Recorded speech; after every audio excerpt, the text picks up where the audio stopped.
नमस्कार दोस्तों, हिंदुस्तान उदय YouTube platform पे आपका बहुत बहुत स्वागत है। मैं हूं प्रदीप नवाज। दोस्तों, वो तस्वीरें याद है आपको जब अमेरिका में बसे अप्रवासी और इलीगल तरीके से रह रहे भारतीयों को अमेरिका से अमृतसर एयरपोर्ट पे उतारा गया था। एक नहीं, दो बार उतारा गया और उनके हाथों में हथकड़ी, पैरों में बेड़ियां और शरीर पे जंजीरें थी। ये एक बार नहीं, 2 बार हुआ हिंदुस्तान के साथ। उसके बाद तमाम लानत बनानत बीजेपी सरकार की गई, तमाम बीजेपी नेताओं को कोसा गया। और उसके बाद क्या आपको बीजेपी के केंद्रीय मंत्री मनोहर लाल खट्टर का वो बयान याद है जिसमें मनोहर लाल कहते हैं कि ऐसे लोगों के साथ सहानुभूति किस लिए है? ये सहानुभूति के लायक नहीं है ये लोग, क्योंकि ये लोग उस देश के अपराधी हैं, क्योंकि ये लोग वहां पे बिना परमिशन के, बिना उस देश की इजाजत के वहां पे रह रहे थे।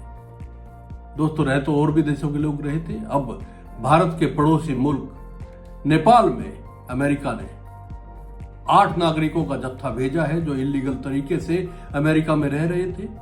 लेकिन फर्क सिर्फ इतना है कि ना उनके हाथों में हथकड़ी है, ना पैरों में बेड़ियां थी और ना ही शरीर पे जंजीरें थी। इसके अलावा जिस तरह से भारतीय नागरिकों को सेना के हवाई जहाज से भेजा गया था, यहां पे चार्टर्ड प्लेन का इस्तेमाल किया गया।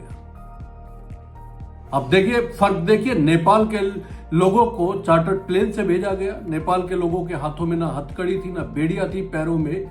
और भारत के लोगों के साथ जो व्यवहार किया गया है, क्या इससे ये समझा जाए कि भारत को अमेरिका कोई बड़ा संदेश देना चाहता था?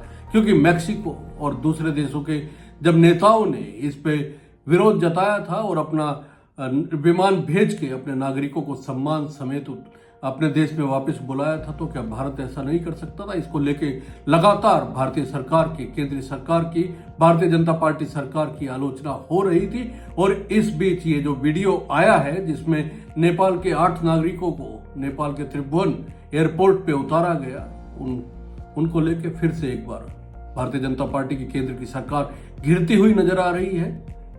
कांग्रेस पार्टी ने इसको लेके ट्वीट किया है, वो फोटो शेयर किए हैं जिसमें एक तरफ भारतीय नागरिकों को जंजीरों में बंधा हुआ दिखाई दिया है और एक दूसरी तरफ चार्टर्ड प्लेन से उतरते हुए नेपाली नागरिकों को। और उसके बाद भारतीय जनता पार्टी के नेताओं के ये बयान, केंद्रीय मंत्रियों के ये बयान कि इन लोगों से सहानुभूति जताने की जरूरत नहीं है क्योंकि ये लोग सहानुभूति के लायक नहीं है।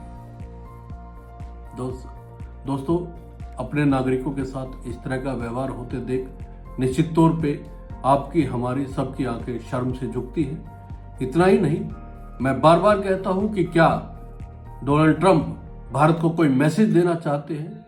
डोनाल्ड ट्रंप प्रधानमंत्री नरेंद्र मोदी की मौजूदगी में बैलेट पेपर को लेकर सवाल उठा देते हैं। डोनाल्ड ट्रंप प्रधानमंत्री नरेंद्र मोदी की मौजूदगी में कह देते हैं कि जैसे को तैसा नीति टैरिफ पे अपनाई जाएगी, यानी कि रेसिप्रोकल नीति। और इसको लेकर उन्होंने ऐलान भी कर दिया है 2 अप्रैल से भारत पर रेसिप्रोकल नीति अपनाई जाएगी, यानी कि टैरिफ जितना भारत लगाता है उतना ही टैरिफ जो है वो अमेरिका भारत पे लगाएगा। इससे चाहे भारत और अमेरिका के व्यापारिक संबंधों पे कितना ही असर क्यों ना पड़ जाए। ये क्या संदेश अमेरिका भारत को देना चाहता है?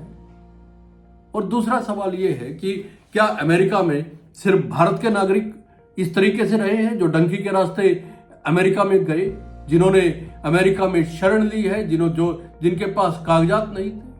ये तो दुनिया भर के लोग अमेरिका पहुंचते हैं। रसिया से भी लोग पहुंचे हैं, चाइना से भी पहुंचे हैं, नेपाल से भी पहुंचे हैं, मैक्सिको से भी पहुंचे, युगांडा से भी पहुंचे, हर कंट्री से लगभग लोग अमेरिका पहुंचते हैं। तो क्या अब सवाल यही उठता है कि जिस तरह से अमेरिका ने जब भारतीय नागरिकों को वापस भेजा था तो किन शब्दों का इस्तेमाल किया गया था? उनको एलियन कहा गया था और यह कहा गया था कि एलियंस को वापस वहीं भेज रहे हैं। भारतीय नागरिक एलियंस हैं अमेरिका की नजर में, तो फिर ये नेपाली नागरिक, हमारा और नेपाल का कोई द्वेष नहीं है दोस्तों, मैं नेपाल को लेकर कोई टिप्पणी नहीं करना चाहता, लेकिन यह सवाल भारत से है कि जब अब अमेरिका नेपाल के नागरिकों को ससम्मान वापस भेज सकता है तो भारत का अपमान किस लिए किया गया था?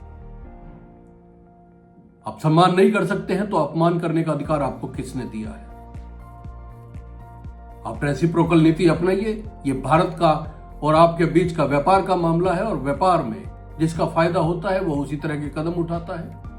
ये भारत सरकार आपके साथ कैसे बात करेगी ये आप जानते हैं, लेकिन भारत सरकार के मंत्री भारत के भीतर जब उनसे सवाल किया जाता है तो वो कहते हैं कि इन लोगों से सहानुभूति जताने की जरूरत नहीं है। तो किससे सहानुभूति जताई जाए? हरियाणा सरकार ने अमृतसर में जब इन लोगों को, अपने नागरिकों को, जो हरियाणा के लोग अमेरिका से डंकी के रास्ते गए थे, वापस भेजा गया था और अमृतसर विमान उतरा था तो जेल की गाड़ी भेज दी थी। जैसे कैदियों को लेके जाने के लिए गाड़ी भेजी जाती है, वैसे ही हरियाणा सरकार ने गाड़ी भेज दी थी। दोस्तों, ये किस तरह का व्यवहार? एक तो अमेरिका भारत के नागरिकों के साथ इस तरह से व्यवहार करती है। अगर वो इलीगल तरीके से अमेरिका में रह रहे थे तो उनका लीगल तरीके से जो भेजने का प्रोसीजर है उसमें क्या हथकड़ियां लगा के भेजा जाता है? और अगर वो अपराधी अमेरिका के थे तो भारतीय धरती पे उन लोगों को हथकड़ी लगा के कैसे उतारा गया? क्या ये सवाल नहीं बनता है? आप कमेंट करके जरूर बताइएगा कि क्या ये सवाल नहीं किया जाना चाहिए कि अमेरिका के अगर वो अपराधी है। केंद्रीय मंत्री मनोहर लाल खट्टर ने कहा कि वो अमेरिका के अपराधी थे। ठीक है, वो अमेरिका के अपराधी थे, उन्होंने अपराध किया। किसी भी मुल्क में, किसी भी राष्ट्र में, किसी भी देश में आप बिना कागजात के प्रवेश नहीं कर सकते। उन्होंने किया तो वो अमेरिका के अपराधी हैं। लेकिन भारत की धरती पर उतरते हुए उनके हाथों में हथकड़ी क्यों थी? क्या इसका जवाब भी मनोहर लाल खट्टर दे सकेंगे? क्या इसका जवाब भारत के प्रधानमंत्री दे सकेंगे? क्या इसका जवाब भारत के प्रधानमंत्री और मनोहर लाल खट्टर दे पाएंगे कि नेपाल के 8 नागरिकों को बिना हथकड़ी के अगर भेजा जा सकता है तो भारत के साथ ऐसा सलूक क्यों किया गया? और सबसे बड़ा सवाल, मैं उसी सवाल पे वापस लौटता हूं कि क्या अमेरिका में रूस के और चीन के लोग इलीगल तरीके से नहीं रहते हैं? तो क्या अमेरिका रूस के और चीन के लोगों को जब वापस भेजेगा तो इसी तरह से, जिस तरह से भारतीय लोगों के फोटो शेयर किए गए थे, एलियन बताया गया था, हथकड़ी लगाकर भेजा गया था, पैरों में बेड़ियां डालकर भेजा गया था, कमर पे जंजीर बांध के भेजा गया था, तो क्या चीन और रूस के लोगों को भी इसी तरह भेजा जा सकता है? क्या अमेरिका सोच सकता है चीन के और रूस के लोगों को इस तरह से भेजने के बारे में भी सोच सकता है? मुझे लगता है नहीं सोच सकता। तो भारत को क्या संदेश देना चाहता है अमेरिका? भारत के साथ इस तरह का व्यवहार करने की हिम्मत कैसे हो गई किसी भी राष्ट्र की? और भारत ऐसा होने कैसे दे रहा है? जब नेपाल जैसा एक ऐसा देश जो क्षेत्रफल में छोटा है,